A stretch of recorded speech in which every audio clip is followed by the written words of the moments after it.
তো আসসালামু আলাইকুম এভরিওয়ান, আমাদের সাথে আছে তানভীর ভাই ফ্রম সময় টিভি, তাই তো? কনফার্ম তানভীর ভাই।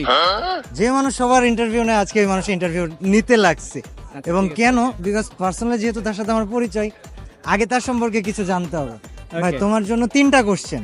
আচ্ছা, আমার 3টা কোশ্চেনের উত্তর দিতে পারলে 5000 নগদ। টাকা নগদ না আছে, পকেটে আছে টাকাটা? হ্যাঁ আছে। ঠিক আছে, আমি মানি ব্যাগ বের করে দেখাবো একটু তোমাকে। দেখি নাই আগে, কনফার্ম হয়নি, তাহলে সিরিয়াসলি উত্তর দিব। এই যে ভাই আছে ভাই।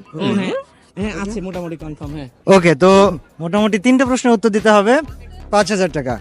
যে যেখান থেকে দেখতেছেন বা তানভীর ভাইকে যারা চিনেন, আপনারা জানেন যে ভাই লাইক তার বুদ্ধিটা অনেক। আজকে দেখবো ভাইয়ের বুদ্ধি আমার প্রশ্নের সামনে কতদূর কাজে লাগে। সো ভাই তোমার জন্য প্রথম প্রশ্ন, বানান করো। হ্যাঁ, এটা বানান জিজ্ঞাসা করবো। বাংলা বানান না ইংলিশ বানান? বাংলা বানান। আচ্ছা হ্যাঁ, ওকে, বাংলা বানান ভাইয়ের জন্য। এখন ভাই তোমার জন্য বানানটা হচ্ছে, তোমাকে বানান করতে ইজ্জত যাবে, আমি এখনই বুঝতে পারতেছি। ইজ্জত আমার এখনই যাবে। তুমি আগে কেন ভয় পাচ্ছ ভাই? তুমি সবার ইন্টারভিউ নাও, তুমি কেন ভয় পাবা? আচ্ছা হ্যাঁ, আমার ইজ্জত যাবে, আমি বুঝতে পারতেছি, আন্দাজ করতেছি। আমি সেধে সেধে ওই যে কি বলে, মানে গর্তে পা দিছি। তোমার জন্য প্রথম প্রশ্ন, বাংলা বানান। বানান করো।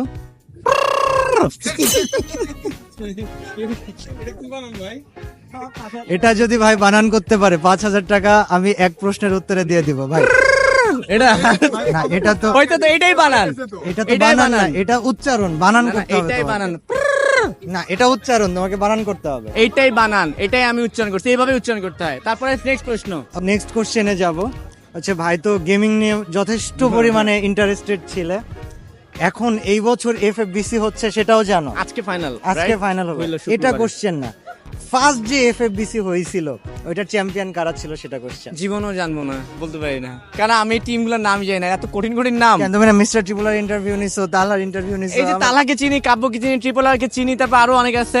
এটাই তো শুধু রাত ভাই, গেমিং ওয়াইটি, কমিউনিটি। সবাইকে চিনি, কিন্তু টিমগুলোর নাম আমার দ্বারা মুখস্থ রাখা সম্ভব না। আমার মাথায় এত চাপ থাকে না কাজে। সে সবার ইন্টারভিউ নেয়, তাকে 2টা কোশ্চেন করতে পারে না। লাস্ট কোশ্চেন ভাই, এটা আর জিজ্ঞাসা করবো না তোমাকে, এবার সহজ সহজ কোশ্চেন দিব। হ্যাঁ, আহ, তাও তো আমি টাকাটা পাবো না। তুমি আমার তোমাকে- আছে একটা উত্তর পাই, একটা তো পারছি, আরেকটা পারলে এখানে জুস খাওয়াও, ঠিক আছে? আচ্ছা ঠিক আছে, হ্যাঁ, চল, okay, তোমার জন্য সবচেয়ে সোজা কোশ্চেন। কুষ্টিয়া জেলার আগের নাম কি ছিল? একটু গুগলটা ইউজ করতে পারবো? না, এইটা তো কোনো কন্ডিশনে ছিল না। আচ্ছা আমি গুগল না, আমি চ্যাট জিপিটি কে জিজ্ঞেস করি। কথা ছিল 3টা প্রশ্ন করব, উত্তর দিতে পারলে ভাইকে 5000 টাকা হ্যাঁ, দেব। এই যে আমি দর্শক থেকে বলি, কুষ্টিয়া জেলার আপনাদের পূর্ব নাম সামনে কি ছিল? ক্লিয়ার করি। ও বলতেছে যে 3টা প্রশ্ন করবে, উত্তর দিতে পারলেই হলো।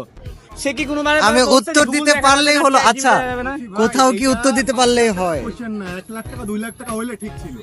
1-2 লাখ টাকার কোশ্চেন। এই প্রশ্নটা আসলে এই প্রশ্নের উত্তর দিলে আমি যদি টাকা জিতি, সেটা কুষ্টিয়ার মানুষের জন্য অপমান। কেন? কুষ্টিয়ার মানুষের দাম এত কম না, কুষ্টিয়ার মানুষকে আমি আরো যে অনেক বড় মনে করি। এটা 5,000 দিয়ে- টাকার লোভে এটা- আমি এরকম একটা প্রশ্নের উত্তর দিব? এটা দিয়ে তো এটা কুষ্টিয়ার হয় না। মানুষের দাম নির্ধারণ করা হচ্ছে না। অবশ্যই, মানে এটা তোমার কুষ্টিয়া প্রশ্ন জেলার আগের নাম উত্তরের কি? ক্ষমতা নির্ধারণ করতেছে। তুমি জেলাকে এর মধ্যে আমার ঢুকায় সাথে লাভ চুক্তি নাই। হয়েছে যে উত্তর দিলে 5,000 টাকা। ভাই তুমি যতই সাইড আমি কাটায় কুষ্টিয়া- যাও, লাভ আমি নাই কুষ্টিয়াকে ভাই। ছোট করতে চাই না, আমি কুষ্টিয়াকে অনেক বড় একটা জেলা মনে করি। মানে কাব্যর জেলা মানে আমার জেলা, one kind of second home. Kushtia অবশ্যই অনেক বড় একটা জেলা, কিন্তু এটা কুষ্টিয়ার দাম নির্ধারণ করার জন্য করা হয় নাই। আচ্ছা, এটা না- তোমার প্রশ্ন উত্তরে ঠিক আছে, আমার একটা উত্তর দাও তো, বলতো নোয়াখালী জেলার পুরান নাম কি ছিল? আদি নাম? নোয়াখালী জেলার আদি নাম কি ছিল? তুমি যদি উত্তরটা আমাকে দিয়ে দাও, তুমি তোমাকে যদি এটা 500 দিতে টাকা। পারো তাহলে আমিও তোমার উত্তরটা আমাকে বলে দিলে আমি 500 টাকা দিব তোমাকে। 500 টাকা দিবা? মানে নোয়াখালী জেলার আদি নাম ভুলুয়া। গাইজ, আজকে একটা নতুন জিনিস শিখলাম, আর উপরওয়ালা বলেছে শেখার কোনো শেষ নেই, মার খাওয়ার কোনো বয়স নেই। 500 টাকা যাই যাবে, থ্যাংক ইউ। কিন্তু এই টাকা দিয়ে আমরা জুস খাবো। ভুলুয়া নামটা মাথায় থাকবে। ঠিক আছে, ওকে। আমি ওই যে কাউকে শিখাইতে পারলাম, বিশেষ করে কুষ্টিয়ার মানুষকে, এটার জন্য আমার খুব গর্ব একটা বিষয় আর কি। কেন কুষ্টিয়ার মানুষকে শেখাইতে পারো? মানে একটা জেলার মানুষকে আমি একটা জেলার নাম শিখাচ্ছি। তো টাকাটা কি ঢুকাই হয়েছে? নি পুরো পকেটে। বাংলাদেশই তো আমাদের, হ্যাঁ, পুরো বাংলাদেশই তো আমাদের। Thank you. হিসেব করলে আমি আরেকটা বেশি টাকা পাই, ওই যে এটা তুমি পারো নাই ভাই। আচ্ছা, আল্লাহ হাফেজ। থ্যাংক ইউ ভাই 500 টাকার জন্য।